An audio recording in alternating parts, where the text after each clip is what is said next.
Hey guys, Otrera Cosplay here. Today's YouTube video will be a cosplay breakdown of my Tauriel cosplay. First off, I want to apologise, I don't own any Tolkien merch, so enjoy this little meerkat and my elven style hair. It's the most I can sort of muster for today. My plan is to sort of just go through my entire costume. I won't be showing how I made any of it, I'll just be talking through some of the processes if it's like my sewing, which I don't have a video for. But otherwise, I have for my weapons such as the bow and the knives, I do actually have tutorials on them, so if you want to go check them out, the link is up here. I would also like to say that this version of her costume is not her main one. The one I chose to do, I simply chose because I found a pattern on it and I wasn't confident with sewing, so I literally just went straight through it. This is her spider dress, so it's not seen much, but it's in the spider scene in the second Hobbit movie where all the dwarves are captured and she goes to rescue them all. Rescue. When I started this costume, I wasn't a confident sewer, I barely sewn, which is why I followed a pattern for this, which is why it's also not sort of screen accurate to a degree because I wasn't confident enough to alter it that much. I started this costume in 2019, but I finished it like the start of 2020 and wore it to a con in 2020, which is where most of my photos are from. The pattern I did use was the Simplicity 1010, which basically just some sort of medieval dress style, and I saw this and instantly thought of Tauriel, which is why I chose to make her. I'm a tall person and I do have some curves, so I was very nervous with sewing this, and I accidentally went like 4 sizes too big just to make sure. So my costume itself is quite big and I had to end up pinning it at the back to sort of make it fit. I wasn't joking when I said this thing was huge. Look at this. It's all baggy, it's so big on me, and the back is just like, it's huge. So instead of re-sewing it like most people would do, I just pulled it back like this and I just pinned it like this. And that's how I wore it. I pinned it with my hair so you can see, like at the back, like that. And then I would hide that by my little belt thing. Yeah, this thing is just, it's huge. Excuse my jeans. But if I had to remake this again, I probably would not go the maximum size there is. I sort of know my size now. I still do about 1 size too big just in case, because I always hate it when it's too small for you. I feel like an octopus. These bits were fun to make. Pattern didn't have this, it just had rough edges. So all I did was make my own pattern, and yeah, now I am an octopus. It's one way to make a super big cosplay, sort of fit your shape. I'm not too sure, I don't remember the fabric choice I went for this, I just went to Spotlight. Found some that sort of had these sort of lines built into this. This was sort of crimped a little bit. Hers is sort of more of a velvety tight. This followed the pattern for all of this, which is why it's not screen accurate. I was new to sewing it. This was literally the first costume I've sewn, the first outfit, clothing I've sewn. My sewing skills have dramatically increased. Here are the armbands. So basically I just found some brown pleather, and there's sort of a tutorial for them as part of the instructions for this, so it has a pattern. But I have very small hands and very small arms, so they are quite big on me. Way I made it easier for putting them on and off is I had a little snap and I didn't sew it all the way. You would also notice that there's also all these sewing lines and things, which I am very proud of. This is the first time I really sewed pleather, or even sewed properly like this. So I was very happy with how I went. So there's all these details of like sort of a leaf-like thing. The belt is also the same. So it's got all these things. They're not 100% even because, like I said, this is like my first sewing cosplay. But yeah, both the belt and the gauntlets are basically the same. So I'll just show you the gauntlets for now. But all I did was use the pleather, and then I had like a black cotton lining, which made it much easier to sew with because the machine just hated the pleather. I also put a layer of batting in the middle, and you can definitely see this up close because, like I said, this is like my first sewing cosplay. Yeah, they're the ends. don't look that good. I did overlock them, and you can see the entire overlocked stitch all the way around. But hey, you won't notice it in photos, and I honestly can't be bothered redoing it. It's been years. Also, fun fact, there's like 8 different types of brown in these because I ran out of brown when I was sewing them. So I just found stuff around the house to use, and I ended up using about 3 different shades of purple as well because I ran out. But hey, you can't really see it. Purple's similar to brown. So this is them on. They are very big. You can see the big gap here. Very big, very baggy, but they worked. Can't really tell in photos. A belt, this guy. Yeah, it's just a giant belt sort of just wrapped around my torso like this. And yeah, so it's got these little hook and eye things on the backs, which they sort of just, because I'm going to be bothered cutting it, I just flipped it around. But like, there you go. They just sort of hook into each other like that, and then you wrap them around the back and you won't even tell. Legging wise, I did not want to make leggings, so I searched the internet and I found these guys, which just a regular pair of leggings, nice and comfy, but we didn't know this at the time. They are legit the exact colour of my dress, so it almost looks like I'm pantless or something because it blends in with my dress, but the colour match is so good. I don't know where I got them from, so unfortunately I can't help you. I do live in Australia, so websites would be different if you're in like America or Europe. But yeah, these were perfect for my cosplay. Absolute colour match. Now the boots were like a pretty difficult part to find for the costume. I have really big feet, and op-shop shoes just don't work for me. Never my size. And I didn't want to spend like 80 bucks on like a pair of good boots, so eventually I did find these pair. They're not screen accurate, if anything they're more like a piratey thing, and they actually came like this. So they were bent over like this, and they had like a little belt thing at the back. I just rolled them up like that. You couldn't really tell when I was walking. They're nice and baggy, kind of elven. Not comfortable to walk around in a con though, but hey, cosplayers. Anyway, and they were so big that they just kept falling down. They weren't designed to sort of stay up to my knee. So all I did was bunch up my leggings around the area around the top, and it sort of held it in place. Though I was walking and I had to keep pulling up my boots as I walked for photos, which is a little embarrassing, but oh well. Weapon wise, like I mentioned before, I do have tutorials for them. So you can go check out how to make your own knives or your own bow.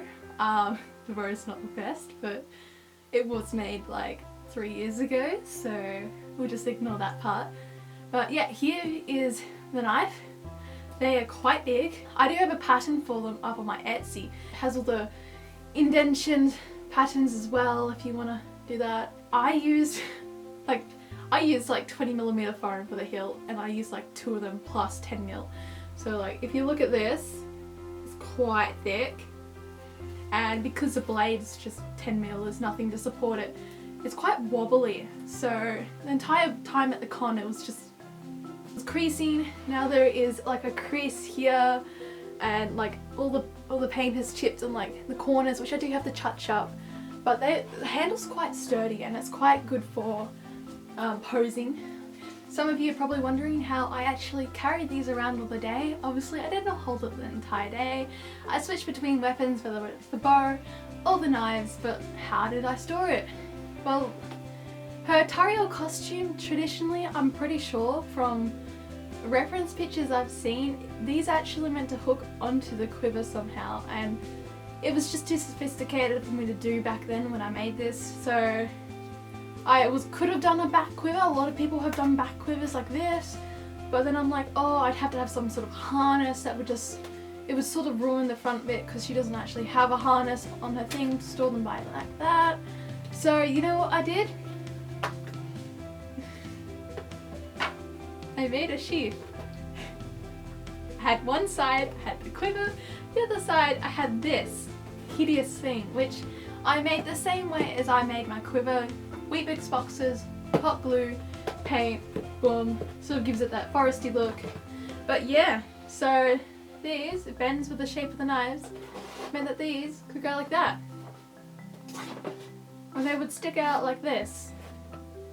I had a quiver on one side and these on the other. You can see the little belt bit at the back, which I do not recommend doing because I had to walk around a con like that. Cons are quite, you know, full of people, and I kept bumping into people, and at some stages this would just go flying, and at one stage this would just pop out like that.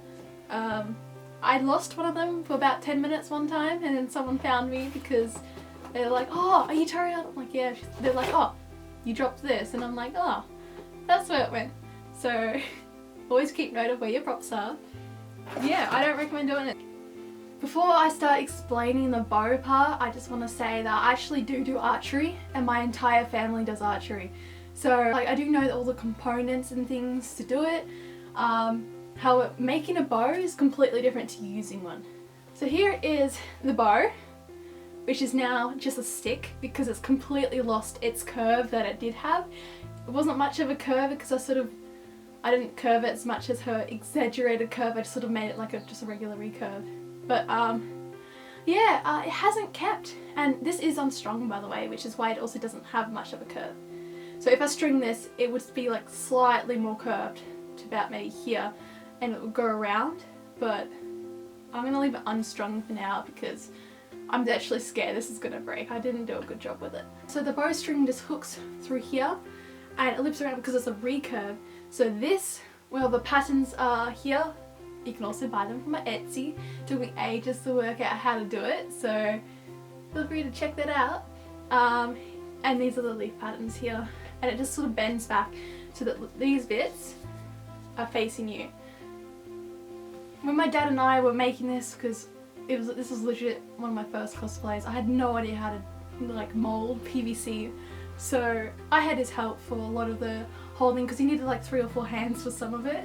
Anyway, we decided that we wanted to make it so that you could shoot, so we could have a play around with it. We tried and it bent. So yeah, it's not in the best shape anymore, but yeah, it holds an arrow, holds good for photos once it's strung. That was also one of the reasons why we made it like this. We didn't make it screen accurate like a lot of cosplayers would do. We just wanted to play around, see if we could shoot, have some fun, you know? Maybe sometime in the future we'll remake this with like foam and play around so it's more proper, but this is what I'm using for now. It was a really good bow to sort of just carry around. I could just sling it on my back like this, and I could just walk around the con. It was super easy. If someone got in your way, you could just, you know, just give them a little pass. They'd move. This is the bowstring that we used. If you're going to a real con, I do not recommend bringing a bow that is usable or has a proper bowstring. You're not allowed. Just use elastic, it's so much easier with string. This is the bowstring we made so that we could try to shoot it. My dad made this, not me, because he likes making longbows, so he wanted to play around, get some practice. It worked really well. It was compatible with this design of bow, which has all these little foam leaves on it, which is kind of different to how you would normally find a bow. But yeah, it worked. So this is an actual bowstring with like the wax on it and everything.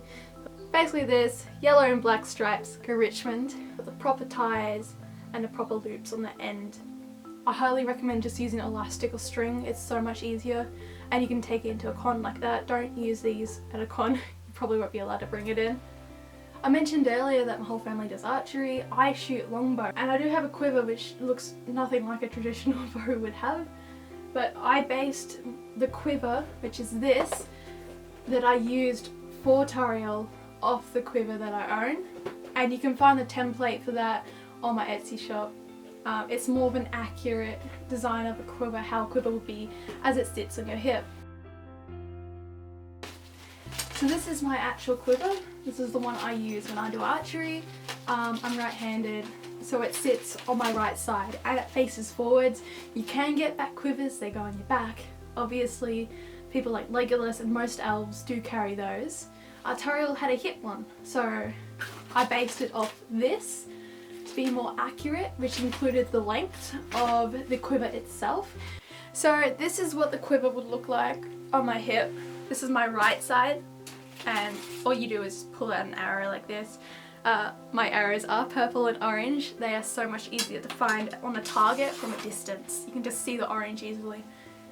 So they would just sit like this, which is what I based my Tauriel weapon off, because hers sits on her hip. So for my Tauriel one, it would just sit like this, bending forwards with this as the shape, like that. You can sort of adjust it as well. On the back, I did have this little slippy thing, which all you need to do is put a belt through it, and you can just attach it to your waist. So I just used a regular belt to attach the quiver to me, and then I hid it with this belt so that you couldn't see it. And it was much easier than trying to work out a way to attach the quiver to this belt, because obviously this is quite thick and I didn't want to wreck it.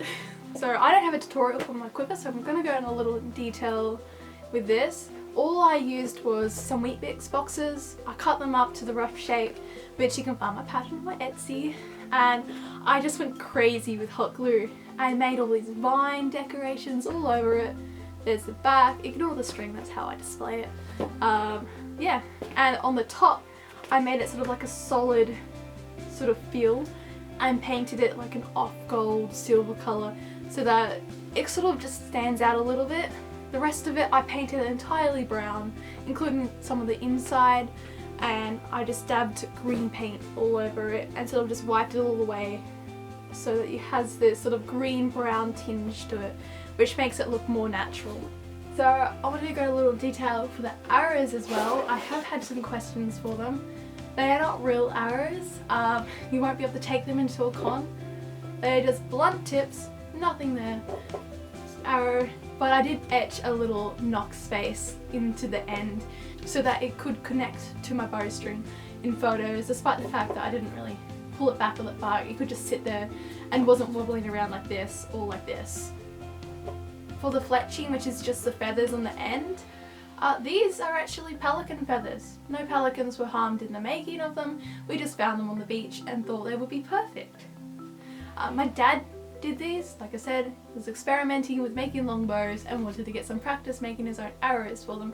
So here's this. Tauriel's fletching at the end does have this little kink to it. It's like a fancy sort of display. It goes upwards, so we sort of just recreated them.